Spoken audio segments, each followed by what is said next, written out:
اور ہم 3 پرنسپلز کی بات کریں گے, 3 اللہ کے ناموں کے بارے میں بات کریں گے کہ اگر کوئی بھی شخص ان کی امپلیکیشن, اس کا مطلب اور اس کی ٹرو ایسنس کو سمجھ لے تو اس کی لائف میں جو پرابلمز ہیں وہ ڈیمینش ہو جاتی ہیں. وہ پرابلمز نہیں رہتی, اس کو سکون اور چین نصیب ہوتا ہے. اور وہ 3 نام کیا ہیں اللہ تعالیٰ کے؟ قادر, قدیر اور مقتدر. ان تینوں کا تقریباً ایک ہی مطلب ہے.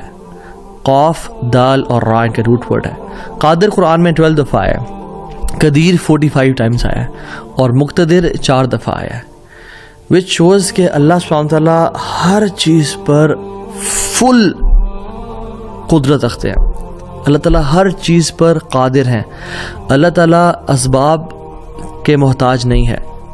جو مسلمان ان ناموں کو سمجھ لیتے ہیں نا, اور آج ہم سمجھیں گے ناموں کو, اور اس کی وجہ سے آپ دیکھیے گا by the end of the session کس طرح سے ہماری مصیبتیں, مشکلات ہمیں چھوٹی ہوئی نظر آتی ہیں, اور ہمیں کچھ پرنسپل سمجھ میں آئیں گے کہ ہم کس طرح سے اللہ تعالیٰ کی اس سیکرٹ ڈور آف ہیپینس کو انلاک کر لیتے ہیں. خدا کی قسم مسلمانوں ہمیں خوش ہو جانا چاہیے. وہ کسی چیز کا محتاج نہیں ہے, نہ وہ اسباب کا محتاج ہے, نہ وہ لوگوں کا محتاج ہے, نہ وہ ٹائم اینڈ اسپیس کا محتاج ہے, نہ وہ لاز آف فزکس کا محتاج ہے. ہر چیز اس کی محتاج ہے, وہ کسی چیز کا محتاج نہیں ہے.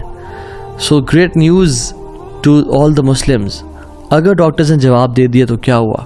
وہ قادر ہے, قدیر ہے, مقتدر ہے. اگر رشتہ داروں نے چھوڑ دیا تو کیا ہوا؟ اگر رشتہ نہیں ہو رہا تو کیا ہوا؟ اگر کاروباری لوگ جو ہیں انہوں نے آپ کو دھتکار دیا اور سائڈ پہ کر دیا تو کیا ہوا؟ His doors are still open. وہ مسبب الاسباب ہے.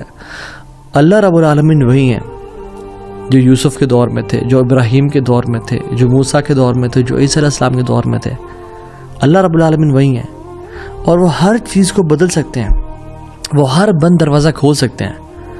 مقتدر کا مطلب تو سبحان اللہ یہ ہوتا ہے کہ اس میں نا قدیر کی بھی بلاغت ہے, یعنی جو ہر چیز پر مکمل قدرت رکھتا ہے.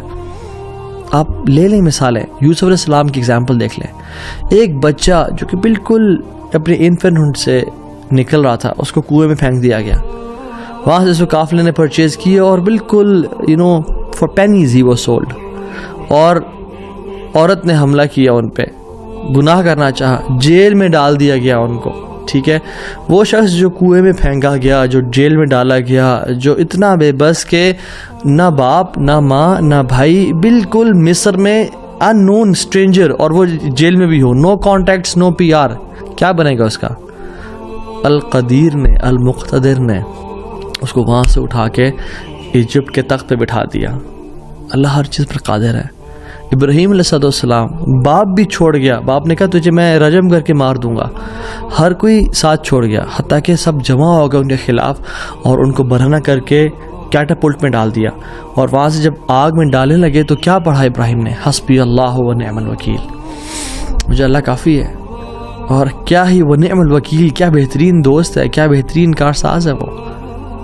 اور اللہ تعالیٰ نے وہ کس طرح کا قادر ہے, وہ کس طرح قدیر اور مقتدر ہے کہ اس نے ہواؤں کی ڈائریکشن کو نہیں پھیرا, نہ ہی اس نے سمندروں کے رخ کو بدلا, نہ ہی اس نے کوئی پرندے بھیجے جو کہ اس پانی کو, اس آگ کو ٹھنڈا کر دیں پانی پھینک پھینک کے. نہیں, بلکہ ڈائریکٹ اس آگ کو کہا جس کی صفت ہے جلانا, قُلْ يَا نَارُ كُونِي بَرْدًا وَسَلَامًا عَلَىٰ إِبْرَاهِيمَ. ہم نے کہا اے نار, اے آگ, ٹھنڈی ہو جا اور سلامتی کا باعث بن جا ابراہیم کے لیے. کچھ روایات میں تو یہ بھی آتا ہے کہ ان کی صحت کے بھی کچھ ارچہ کلام ہے کہ ابراہیم علیہ السلام سے پوچھا گیا کہ سب سے بہترین مومنٹس آپ کی زندگی میں کون سے تھے؟ تو ابراہیم علیہ السلام نے کہا کہ جب میں آگ میں تھا, کہ اللہ تعالیٰ نے اس کو حکم دیا تھا کہ ٹھنڈی ہو جا, اور اتنی ٹھنڈی نہ ہونا کہ ابراہیم کو تکلیف پہنچائے, سلامتی والی بن جانا. تو those were the best moments that I spend in my life. اور وہ کس طرح سے ٹھنڈی ہوئی کہ صرف ابراہیم کے لیے ٹھنڈی ہوئی, لیکن جو رسیاں ابراہیم علیہ السلام کے ہاتھ پہ بندھی ہوئی تھی ان کے لیے ٹھنڈی نہیں ہوئی. اس رسیوں کو جلا دیا مگر ابراہیم علیہ السلام کے بال تک کو بھی نہیں جلایا. اور جب ابراہیم اس آگ سے نکلے تو ان کا جو باپ تھا آزر, وہ دیکھ رہا تھا اور کہتا ہے نعم ربک یا ابراہیم, کیا رب ہے تیرا ابراہیم. یعنی ایک کافر کو, ایک مشرک کو تو یقین آ گیا کہ کیا رب ہے ابراہیم کا. ہم نے 50-60 سال زندگی گزار لی لائف کے, کچھ نے مجھ جیسے تو 20-30 سال گزارے زندگی کے. ہمیں ابھی تک رب کی قدرت پہ یقین نہیں آیا، ہمیں ابھی تک آنیسٹلی اللہ تعالیٰ کے مکمل قادر ہونے پہ یقین نہیں آیا۔ تیسرے پارے میں ایک شخص کا ذکر آتا ہے قرآن میں کہ ایک شخص گزر رہا تھا اور ایک قریہ سے، ایک بستی سے گزرا، ویلیج تھا، اور وہ بالکل یعنی آپ سمجھ لیں رونز تھا، وہ بالکل کھنڈرات بن چکا تھا۔ تو ان کے ذہن میں ایسی خیال آیا، who will raise them up؟ کون کھڑا کرے گا انہیں دوبارہ؟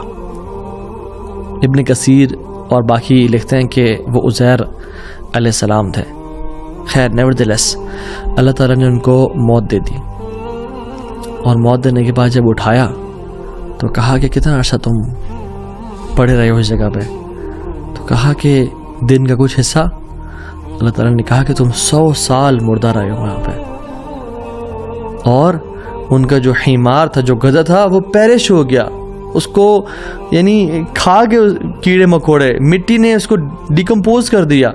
لیکن جو ان کا کھانا تھا، اللہ اکبر کیسا قادر ہے اللہ تعالیٰ، فانظر الی طعامک وشرابک لم یتسنہ، اپنے کھانے کو دیکھو اور اپنے پینے کو دیکھو، اس کو کسی نے چھوا بھی نہیں ہے۔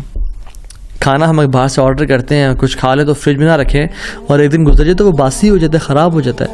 ایک دن کھانا برداشت نہیں کر سکتا، لیکن 100 years گزر گئے، کھانے کو کسی نے چھوا بھی نہیں، اور جو حمار تھا، جو گدھا تھا ان کا، وہ بالکل پیرش کر گیا اور ڈیکمپوز ہو گیا۔ اور عزیر علیہ السلام کے نظروں کے سامنے اللہ نے اس کو دوبارہ کھڑا کر دیا۔ کیا کہتے ہیں سب دیکھ کے، اللہ کی قدرت کے مناظر دیکھ کے، جب اللہ کی کامل قدرت دیکھی اور اتھارٹی اوور تھنگز دیکھی تو کیا کہا؟ قلنا اعلم ان اللہ علی کل شیء قدیر، قال اعلم ان اللہ علی کل شیء قدیر، میں جان گیا ہوں کہ اللہ تعالیٰ ہر چیز پر قادر ہے۔ واللہ العظیم میرے بھائیو اور بہنوں، اس سینٹنس میں نا بڑا مزہ ہے، بڑی لذت ہے، بڑا نشہ ہے۔ اگر انسان جان لینا کہ میرا رب ہر چیز پر قادر ہے تو خدا کی قسم ہماری پریشانیاں، ٹینشنز، انزائٹی سب ختم ہو جائے گی۔ تو آپ نے گھبرانا نہیں ہے انشاءاللہ، ٹھیک ہے؟ اگر ایک چیز زندگی میں آپ کی ہے جو اس لیسن کا جو ہے نا، آج کے سبق کا جو، آج کے جو اس پوڈ کاسٹ شو کہہ لیں اس کو آپ، اس کا جو کرکس ہے وہ یہ ہے، اگر آپ اللہ والے بن جائیں تو اللہ اپنے بندوں کا امتحان تو لیتا ہے مگر اسے کبھی ضائع نہیں کرتا۔ اللہ اکبر، اس کو لکھ لیں اپنے ذہن پہ اور ساری زندگی اس کو پکڑ کے رکھیں۔ اگر آپ اللہ والے بن جائیں تو اللہ سبحانہ و تعالی اپنے بندوں کا امتحان تو لیتا ہے کہ میرا بندہ سچا ہے یا نہیں، میرا ہے یا نہیں، لیکن خدا کی قسم کبھی ضائع نہیں کرتا۔ شرط یہ ہے کہ آپ اللہ والے بن جائیں اور نیت صاف ہونی چاہیے۔